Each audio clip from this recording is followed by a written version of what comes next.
জুলাই বিপ্লবী যারা আছেন তাদের সবার কাছে অনুরোধ, স্বরাষ্ট্র উপদেষ্টা তাকে যেখানে পাবেন সেখানে তাকে প্রতিহত করবেন। এই বদমাইশ হচ্ছে কি সব নাটের গুরু, তাকে দিয়েই ওয়াকার সব অপকর্মগুলো করাচ্ছে। সো তার পদত্যাগ করা খুব জরুরি। এর পদত্যাগ করতে না পারলে আপনি দেখেন তাদেরকে আজকে তাদেরকে ট্রাইব্যুনালে ডাকা হয়েছিল, তাদের সেনা হেফাজতে নেওয়ার পরপরই স্বরাষ্ট্র উপদেষ্টা কত তড়িঘড়ি করে তারপরে প্রজ্ঞাপন জারি করে সেখানে সাবজেক্ট ঘোষণা করে দিল একটা। সো সবকিছু প্রি প্ল্যান্ড। এই স্বরাষ্ট্র উপদেষ্টাকে দিয়ে কোনো কিছু হবে না। আমি পুলিশের বিভিন্ন লোকজনের সাথে কথা বলে আজকে কর্ণফুলী থানার ওসিকে সেখান থেকে প্রত্যাহার করা হয়েছে। আমি মানে আল্লাহর কসম করে বললাম, এবং আমার সজ্ঞানে আমি যত তার ব্যাপারে, সে মনে সারা রাত ঘুমায় না।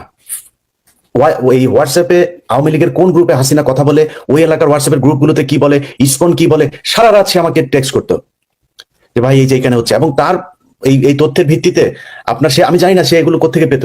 সে আমাকে 2 দিন আগে জানাই দিত যে আগামীকাল পরশুদিন ঢাকায় এই জায়গায় মিছিল হবে।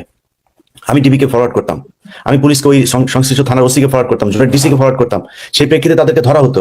সে অফিসারটাকে হুট করে আজকে কি এলাকায় কোন এক পত্রিকায় তার বিরুদ্ধে নিউজ হয়েছে, সেটার কারণে তাকে সরিয়ে দেওয়া হয়েছে।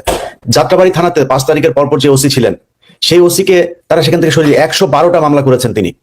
আওয়ামী লীগের এমন কেউ নাই। সেই মামলার উপরে বেস করে এখন অনেক কিছু করা হচ্ছে, অনেককে সেই মামলায় দেওয়া হচ্ছে, অনেককে বাদ দেওয়া হচ্ছে। কিন্তু এত পরিশ্রমী, এত আওয়ামী বিরোধী একজন অফিসার, তাদেরকে এই স্বরাষ্ট্র উপদেষ্টা থাকতে দিচ্ছে না, এই খোদা বক্স সে থাকতে দিচ্ছে না, এরা এগুলো করে যাচ্ছে। তো আমার মনে হয় এই বিচারগুলো পেতে হলে এবং তাদেরকে যথাযোগ্য শাস্তি দিতে হলে স্বরাষ্ট্র উপদেষ্টাকে এখান থেকে পদত্যাগ করতে হবে, সরাইতে হবে। কারণ ওয়াকারের এই চালাকে দেখে তারপরে এই ধরনের বিচার কোনোভাবেই সম্ভব না। যাই হোক, আমরা তারপরও আশা করি যে, যেটা মাঝখানে বলছিলাম যে হাসিনার ফেরার সম্ভাবনা, হাসিনা এই দেশে ফেললে এই দেশে কোনো মানে ওই প্রতিবাদের বিষয় না। এদেশে গৃহযুদ্ধ হবে, যুদ্ধ করে মানুষের জীবন নিয়ে তারপরে এই দেশে যদি কেউ প্রতিষ্ঠিত করতে হয় সেটা করতে হবে, কোনো নিয়ম শৃঙ্খলার মধ্যে থাকা হবে না। সো সেই দিন শেষ। এই দেশের নাম খালি একটা মিছিল করে দেয় কি অবস্থা হয়। আর হাসিনা আসা তো ভো পরে, আমরা চাই আসুক, সে আয়, আসলে তারপরে বুঝবে কেমন লাগে মজাটা। সেই দিন শেষ। এবং ওয়াকার আপনার 1.5 বছর কিন্তু শেষ। আপনি এমনিতে তো পলিটিক্যাল একটা গভর্নমেন্ট আসলে সেনাপ্রধান চেঞ্জ হবে, যদি সব মিলায়ও যদি হয় শেষ হয়, তাহলেও কিন্তু আপনি 2027 শেষ। তো 27 শেষ যদি হন, তারপরে আপনার বাচ্চাবে কে? আপনার আজিজরে কেউ বাঁচাইতে আসে, আপনার শফিরে কেউ বাঁচাইতে আসে? এখন হারুন জেলে ছিল, কেউ বাঁচাইতে গেছেন আপনারা? সো আপনারা কেউ বাঁচাইতে আসবে না। যা করার খুব হিসাব করে করেন। এইসব শয়তানি বন্ধ করে যদি আসলেই চান যে কিছু একটা করতে, যে বলেন দিস এই অফিসার গুলো আমাদের ছিল, অপরাধী ছিল, আমরা তাদেরকে করলাম। ওরা যেহেতু সেনাবাহিনী, তা আপনাদের দেশবাসীর কাছে আমরা ক্ষমা চাই, আমাদেরকে এতটুকু শাস্তি দেওয়া হোক, এতটুকু আমাদের প্রতি সহনশীলতা দেখানো হোক।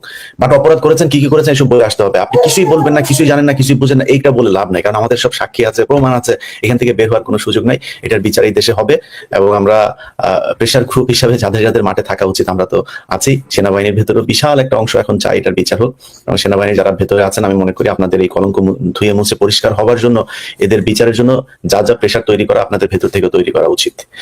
যাই হোক, যারা আইসিটির সাথে আছেন, তাজুল ভাই সহ বিচারক সবাইকে আবার ধন্যবাদ জানাই, দেশবাসীকেও ধন্যবাদ জানাই, যারা আজকে যুক্ত ছিলেন আপনাদের সবাইকে ধন্যবাদ। আল্লাহ হাফেজ।